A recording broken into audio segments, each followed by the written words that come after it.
Ladies and gentlemen, please welcome our next speaker, Josip Stuhli, presenting the topic, Inspecting IPTV for Fun and No Profit.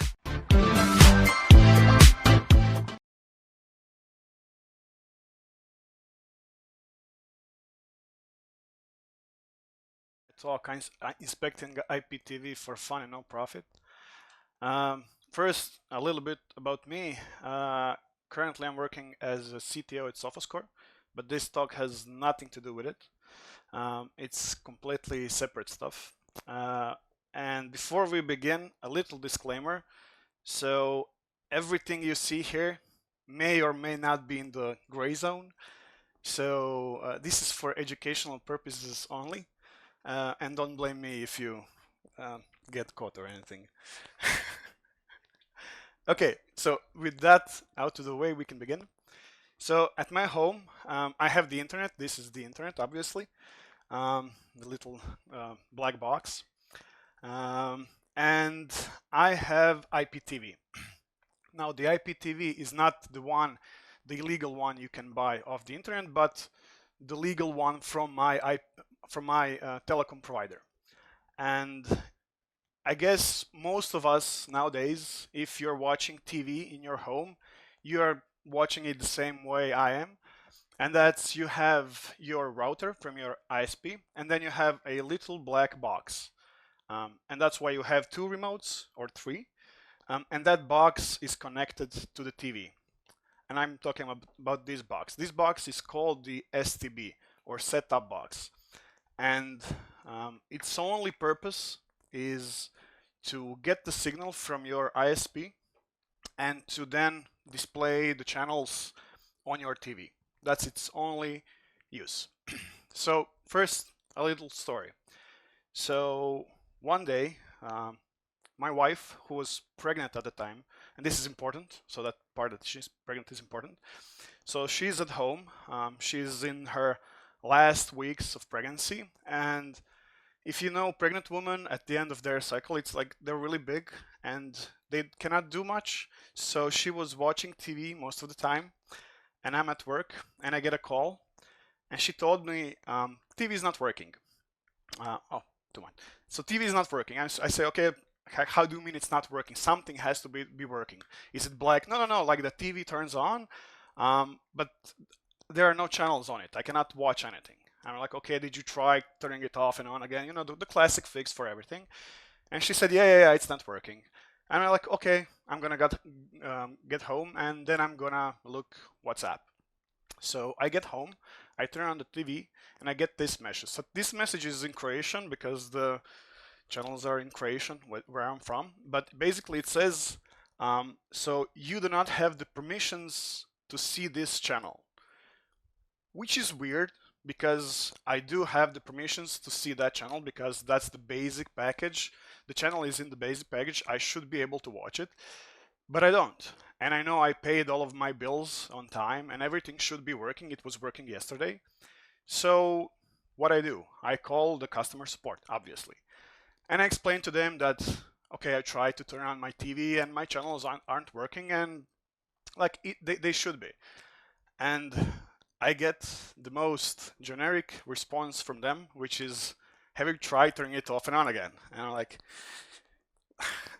I have to explain that I'm in IT, so I kind of know how some things work, but I'm polite, so I say, yes, of course, I tried turning it off and on again, and it's not working. I'm like, the TV says I do not have the subscription, so it's on your end. Your service is not giving me the access. And she said, no, like you have to manually turn it off from the power and then turn it on. I'm like, why? And have you ever heard when they say you have to turn it off, leave it off for 30 seconds and then turn it on, which is, but fine. I say, I haven't tried doing that, but that will not help. Like the issue is on your side. And she was like, no, just turn it off and on again and it will work. And I'm like, why? Well, she said, that's because your TV needs to pull which channels you can watch. And then you'll be able to watch them. I'm like, no, that's not, like, that's the same as the things that were being done 20 years ago when you, in JavaScript, you write your password and check if my password is equal to this password, then you can let the admin in. And I'm like, that's not how this should be done. But I did. I listened to her. I turned off the STB, I turned it on. There's a boot time of 2 minutes, you have to wait for it. And it worked. Which was strange, which was interesting, really, really interesting. I dabble in security a bit from God knows how long ago. And this is something that was stored in the back of my mind. Okay, so the TV decides what I can watch and what not. And I don't have the time to kind of dig into it, so I waited until my wife gave birth. And if you have children, you know that in the first couple of months, they just sleep, eat, and poop. So I'm at home and I have time while the child is sleeping. So what I do, I open the STB, the settings, and I see this. So this is the technical specs of the STB. And it's, again, in Croatian, doesn't matter. It says what your private IP is for the STB, and it says the MAC address. And I'm like, okay, cool. I see that the IP starts with 10 something something. And my IP normally, like with most of you, your IP for your laptop starts with 192.168. something something.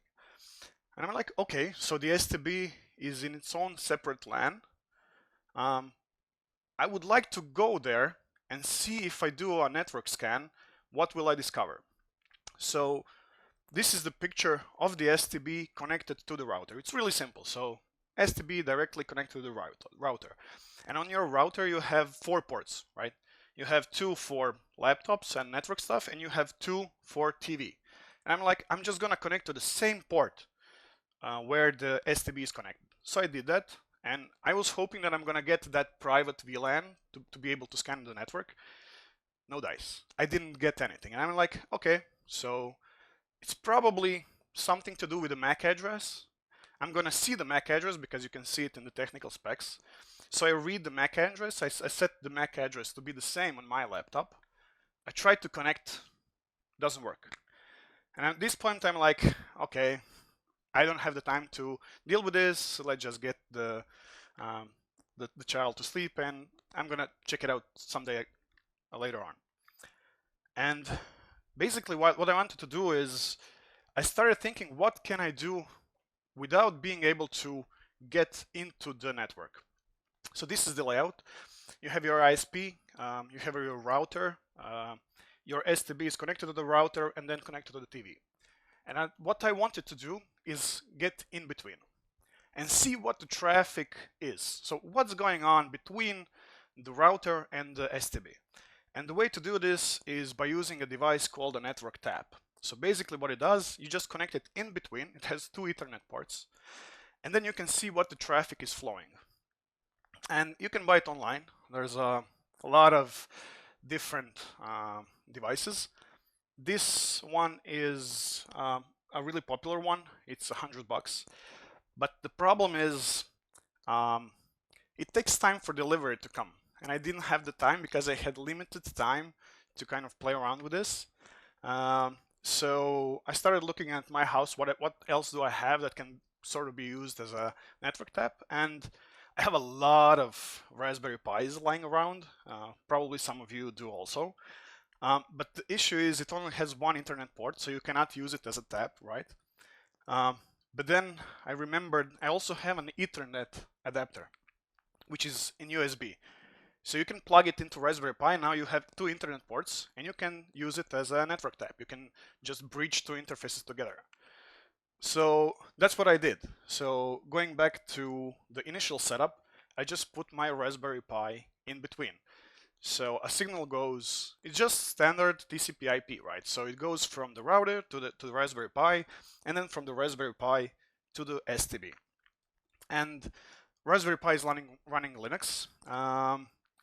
And to make it work, you have to put the 2 interfaces in bridge mode. It's not difficult to do. You just put this inside and it bridges those two interfaces. And then also the other thing you have to do is you have to tell the kernel to forward packets from one interface to the other. I mean, to allow the packets to be forwarded. You do this like this. And once you do that and reboot the machine and also run Wireshark on it, magic happens. So the TV starts streaming even though it's going through my device. And on that device, I can see everything that's going on. And this is a stream of UDP traffic. And that's because the channels, that's actually UDP. It's real-time streaming protocol, and you get a lot of UDP packets. And I'm like, okay, this is interesting. I can see that something is being played on. Doesn't mean much. That's not really interesting to see what's going on. And then I remember, okay, I want to see what's happening when I turn off and on the STB, when the STB actually pulls what I can watch. So I did that, and I waited for 2 minutes for the STB to boot, and it's a really slow process. And then it booted, and I got this. And this is interesting because this is HTTP. And I'm like, okay, I thought it's gonna be some kind of crazy, weird protocol to communicate, but no, it's just simple HTTP. And when I opened some HTTP request, I saw this, and it's a really, really, really big JSON. And when you look more closely, you can see that it's actually a meta data, which says you have these packages, and these packages contain these channels. So basically, when you go to your ISP and you say, I want to have the HBO and some other movies, they turn on a specific package for you. And I saw, okay, this is interesting. So now the TV knows all of the channels that exist, and it also knows which channels are in which packages. And I also found another HTTP request, actually response, and that response told me that it's a list of packages that I have, and I could find multiple packages that I was subscribed to. So basically what happens, this was my reasoning, the TV gets a list of channels and then a list of packages that have those channels, and then what I'm allowed to watch. And then it decides on what I'm be able to watch. And the interesting thing is, this is HTTP. Like, HTTP is simple. Everybody knows HTTP. You have your headers, you have your body. It's easy kind of to know what's going on, especially when it's JSON. And then I started thinking, okay, so now that I know this, what if I could change something on the way from the router to the STB? That would be interesting, because then I could probably do something. But the thing is, TCP/IP, it's not that simple. So there's a lot of moving data. If you want to change data in TCP, which is what I wanted to do, first you have to know the ordering. So you cannot just replace the content with anything you want. You have to do it in the correct order, because packets can come in any order. You also have checksums. So if you change the data, you have to recalculate the checksum. And there are two of those. And it's really difficult to add more data, because I wanted to add more subscriptions to my TV. So you cannot add more data. I mean, you can to a certain point, but you cannot add an arbitrary amount of data to a packet. It is because of something called MTU, maximum transmission unit, and that's for Ethernet. It's a 1,500 bytes. So it's a really complex thing to go into. So I started looking around how people do this, and there's this really cool tool called man-in-the-middle proxy, and it basically allows you to do man-in-the-middle attacks and change stuff on the flight. Really simple to use. So I wanted to use it, but I couldn't, because the way it works is you have to set your client device to use a proxy, but I cannot control the STB. It's not mine. And it has this mode that's called transparent proxying, which you might be able to use, but the problem is in my use case, it didn't work because man-in-the-middle proxy needs IP on the bridge interface, so I cannot use it because I do not have the IP on the bridge interface because the modem won't let me. You have to have routing defined, which I didn't know what it was, and it uses a lot of CPU. So I kind of gave up on that and I started looking what can I do? I want to modify the traffic with the end goal to be able to watch any channel, but I cannot use this. So I started looking online what's available, and there's this thing called the NetFilter queue. And not to go into much detail, so basically what it allows you is to have a packet forwarded to user space, and then you can change it and it does all the rest. And it looks like this. So something goes, in my example, so the data from the ISP goes to my program, and then I change it and then let it go back. And I didn't want to code this myself because it's a lot of it seemed like a lot of work. So I looked if there's something that can work with this NFQ in the kernel, and I found NFQ sed.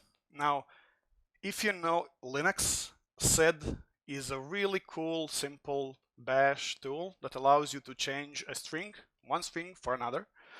And NFQ sed is the same thing, but it works on NFQ. So the way to use it is you forward packets that go on some interface, you forward them to a queue, and then you just use NFQ sed and say, use that same queue. Queue is just a number, for example, 0. So in this example, you can use IP tables to forward everything that originates from port 80, which is HTTP, just forward them to a queue, and then use NFQ sed on that same queue and say just replace something with something else. And I'm like, okay, I want to test this out to see if I'm going to be able to get any results. So this is what it would look like. You have a router, it goes to my Raspberry Pi, I say forward everything to an NFQ, and then I have NFQ sed, which changes something to something, and that goes to my TV. I'm like, okay, I just want to see if it will work. And in Croatia, you have the main national television is called HRT. So I just want to see if I changed HRT with TTT, just to see what's going to happen with the TV. I didn't have much expectations. I thought maybe it will break, maybe the TV won't start up, maybe something good will happen. I don't know.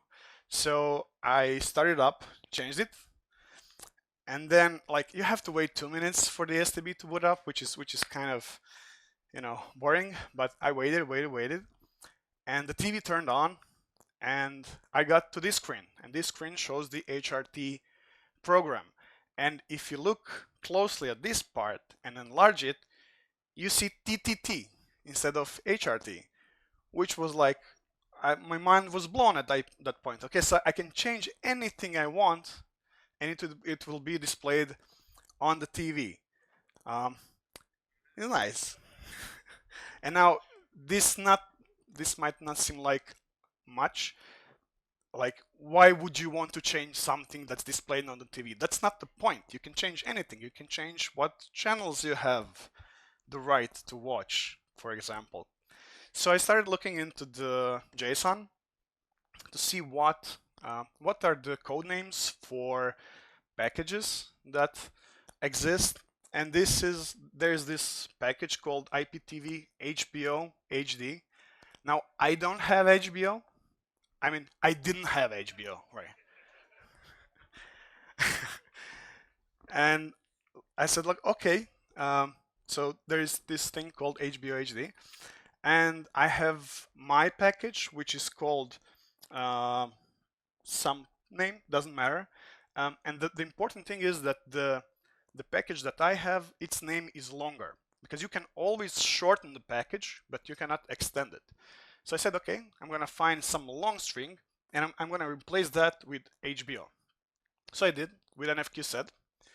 I ran it, and I said, replace this, what I have, with HBO HD, run it, and then of course you have to unplug the STB, run it again, and then you have to wait. And I was really happy waiting for this.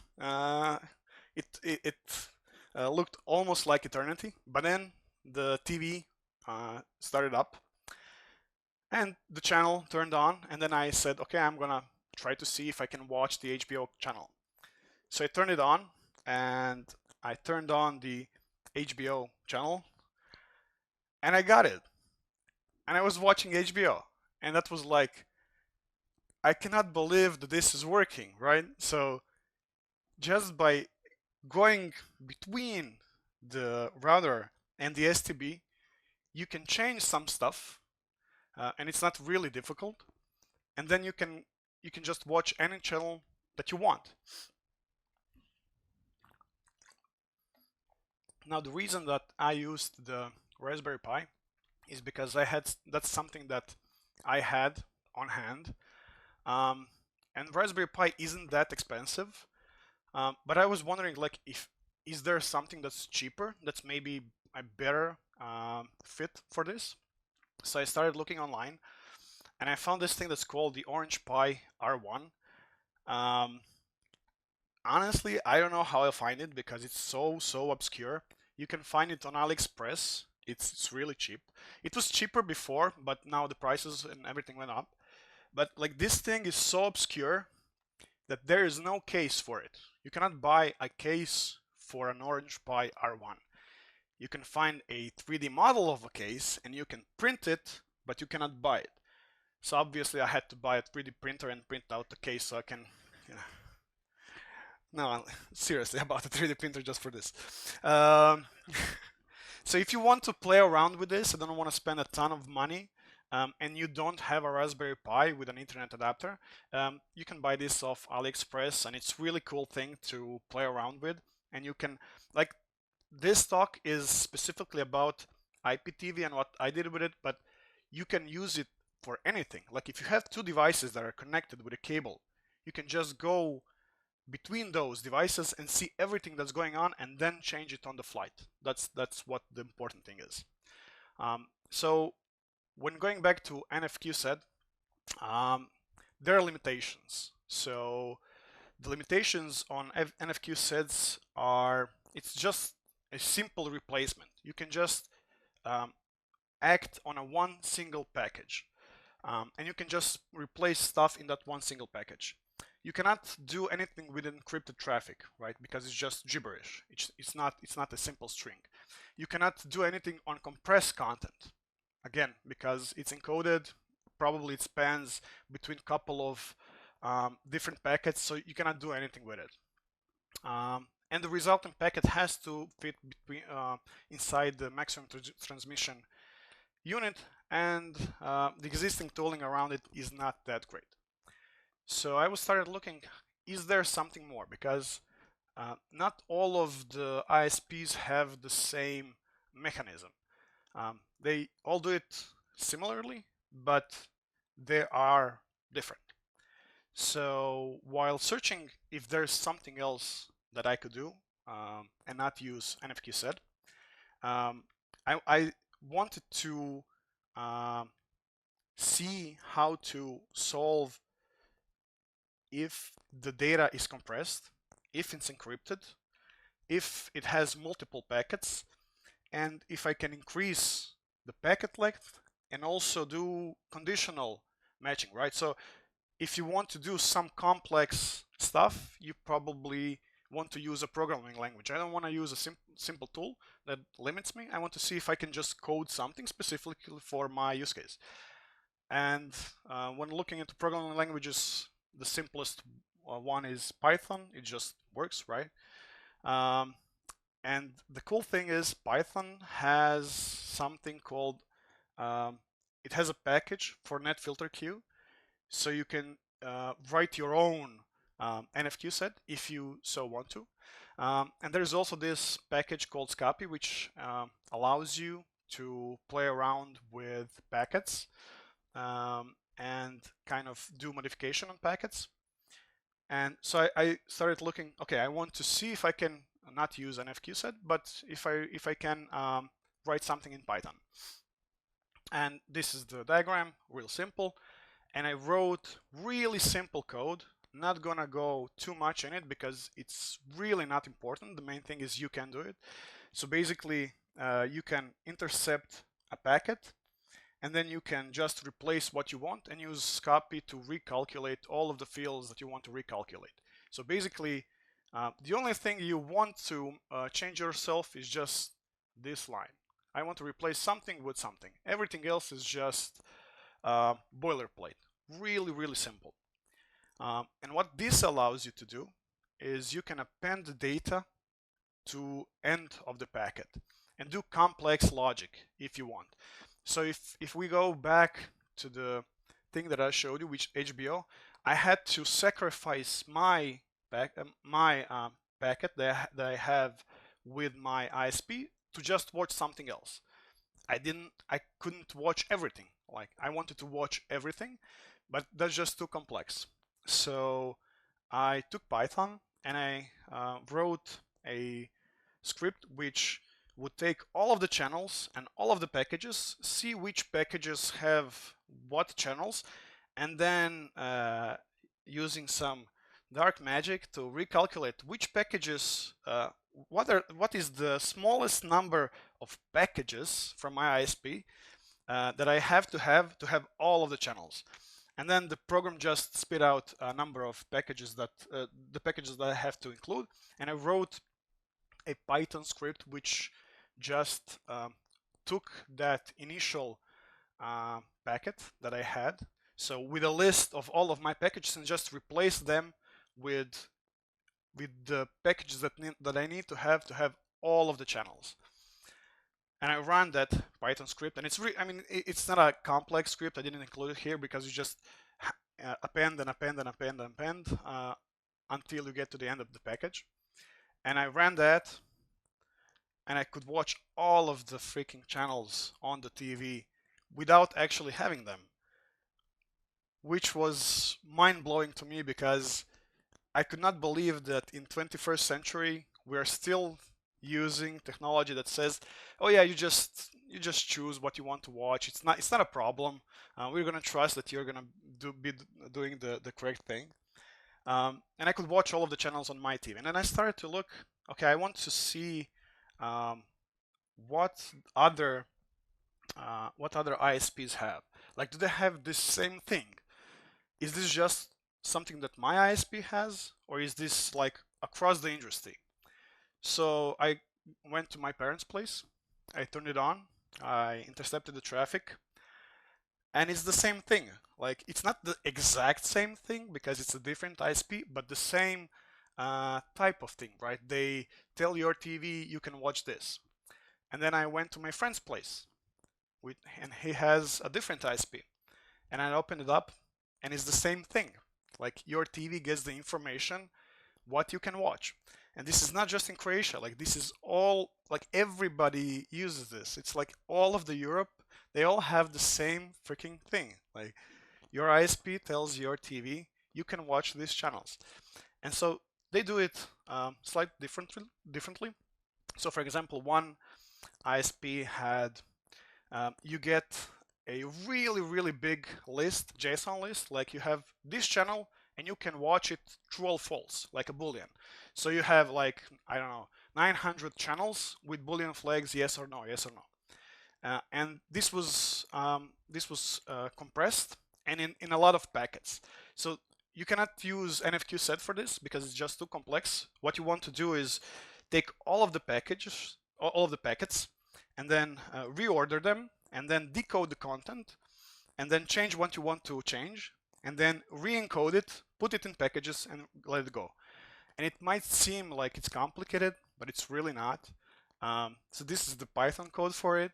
It's really simple. So basically, you just save all the packages to a list, and then you combine them, you decode them, and then you send them off. It's not a complete script, obviously, but that's the point. You just save the packages in a list and then do what you want with it. And then I decoded the second one, and I could watch all of the channels on that ISP, and then I went to my friends and I decoded that one, and I could watch all of channels there. And it was like really like still we use HTTP, which is great, but it's like anybody can watch anything, and they just don't care, which is interesting. And then after some time passed, I was looking like, is it possible to kind of skip all of this? Oh yeah, one other thing. So since it's happening on the boot of the STB, so you inject yourself in between, you change everything, and then you just disconnect your network tab, because everything, the whole negotiation is happening on boot. And then you just disconnect it and nobody knows, except for your TV, because it has everything in the RAM and it's just working. So I wanted to see if I can connect directly without the network tab to do the thing that I wanted to do in the first place, to kind of see what's happening. So I started looking into that, and you can connect directly to the router without actually using the STB, and then you can, I don't know, write your own program to watch TV on your TV, and it's really easy to do. You can do it with something called DHCP option 60, and basically what it does is it says, I'm this type of device, please let me into your really secret VLAN. And the router will say, yes, sure, no problem. And this is how it looks in Wireshark. It might look intimidating, but it's actually really simple. You just put this on your Linux or Raspberry Pi or TV or whatever. It's a configuration for your DHCP client. You just say vendor option space and something, and that's something you can read from intercepting the traffic, and it will let you connect directly to the private VLAN of your ISP, which was really interesting that this works. So I went ahead and compiled a couple of questions that you might ask. Why does this work? I don't know. I'm joking. Like this works because the HTTP traffic that they use is not encrypted, right? So if it's not encrypted, you can intercept it and you can change it. If only they used encrypted HTTPS traffic, this wouldn't work. But nobody uses encryption. Where does it work? Everywhere. Like everywhere. If I had more time, I would look what it's like in Lithuania, but you can bet that it works. How would you disable it? Well, the easiest way is to just add encryption, right?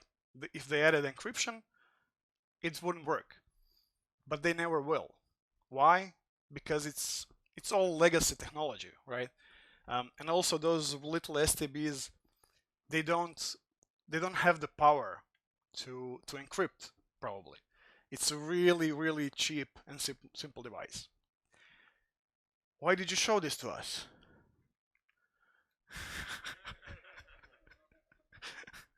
I like to see the world burn. That's it. Thank you.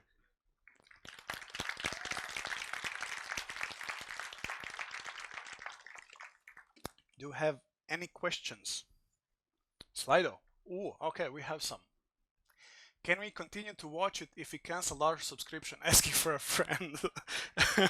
That's a really good question. Maybe. Depends on how they implemented it. I would say probably yes, and you can probably also watch it if you don't have a subscription. You just have to have the device to connect and know what MAC address to put in there, because all of the authorization is basically done where the device says, okay, I'm this user, please tell me what I can watch, and you just put any user and they will tell you what you can watch, and then just forward everything else. So basically, yeah, probably. Why you haven't used simple JSON injection in Wireshark as a response for a given URL? You cannot do that because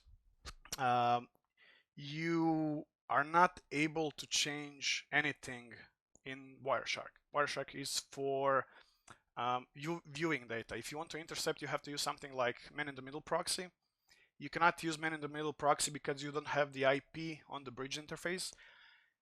And even if you did that, like they can see that there are two IPs on the interface, probably. Doing it with the network tab is completely transparent. So nobody knows that you're doing something, that your TV is displaying something else. How long did it take for ISP to fix it? They didn't. Still works. Why didn't it work with the laptop for the first time? Okay, so maybe this question was written before, but basically with the laptop it didn't work because you have to have the DHCP option 60. So you cannot just connect. You could before, like, I think 15 years ago, you could just plug into the port and it would magically work. Nowadays it doesn't. You have to have the DHCP option 60, but if you put that on your laptop or on your Raspberry Pi or whatever, it will work.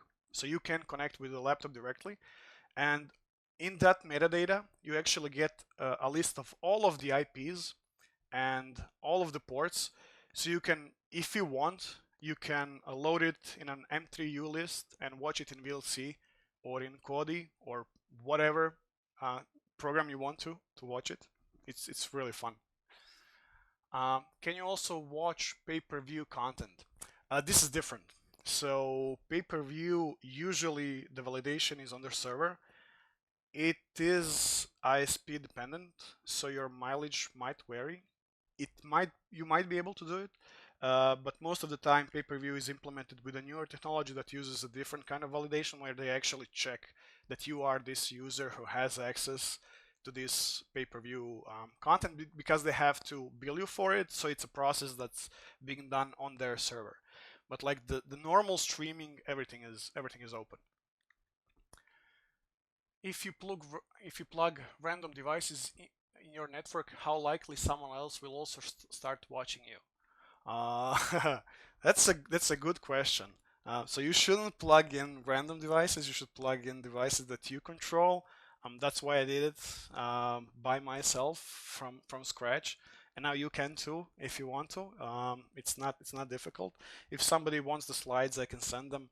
But like this is really easy to do once you know what to look for. Once you know that your ISP is actually completely entrusting you with everything. But yeah, it's not a different device. It's my device. And that's it, I think. If anybody has any other questions from the audience. I was expecting this. No, I did not. I hate my ISP. They're jerks. They are really unhelpful. And I changed my ISP and went to a different one, and they're also jerks. So no, I did not report this. I had absolutely no incentive. And even if I did, I'm convinced they would do nothing about it because they're incompetent. Is this being recorded? Yeah. Any other questions?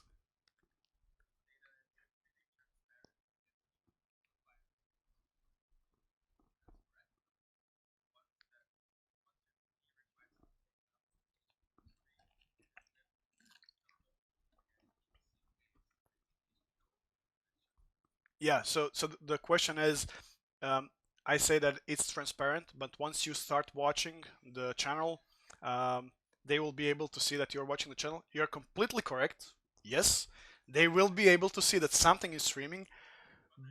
Believe you me, they will not do so. They have no. I mean, also the way it works with the multicast and everything, they probably don't do it because it's difficult. There's no authorization on the stream itself, so the stream is completely open. The only thing that you have to know is where to open the stream, like what is the IP address and the port. Everything else is open. If you look at IPTV online, so if you buy pirated IPTV or some legal one, you always have your username and password when you're connected to a stream, and that way they can validate if you have permissions. These streams on ISP, IPTVs, they don't have it. It's just IP and port, and you can watch it.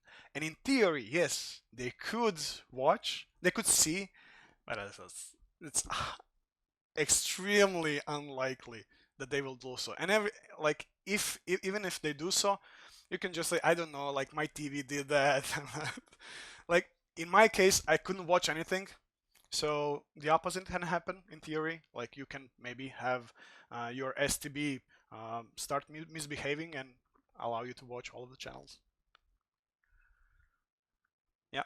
If you are the ISP, what would be the cheapest fix you can do? So the cheapest fix, I mean, the easiest fix would be to add HTTPS. So all of the responses are, but I think that's not cheap because they would have to re-implement everything.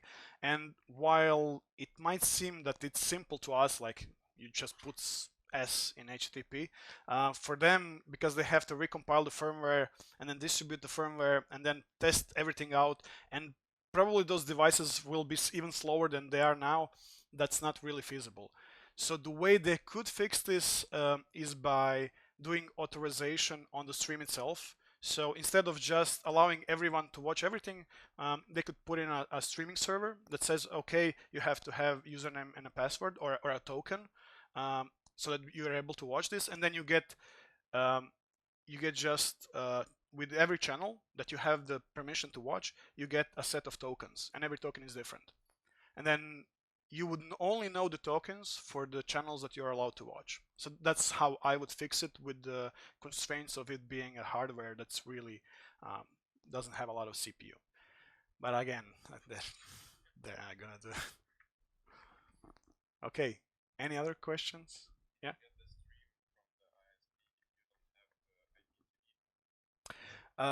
Depends. But basically, yeah, you have to get the device, but you can buy the device of ad, and then you connect the device and you have to change something, or you can connect directly. If you have a friend who has a subscription, you can just see what the streams are, and then connect directly and put it in a VLC and just watch it.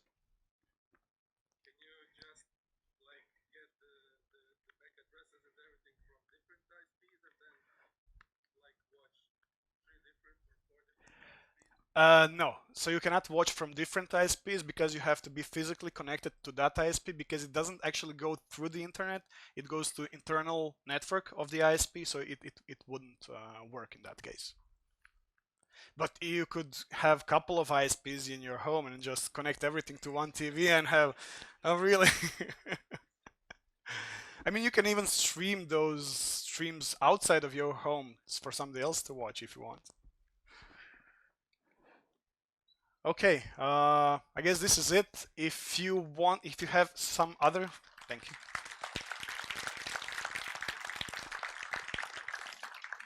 If you have some anonymous questions that you want to ask, not in front of the audience, I'll be here in the Ask Me Anything corner, so feel free to. And see you at lunch.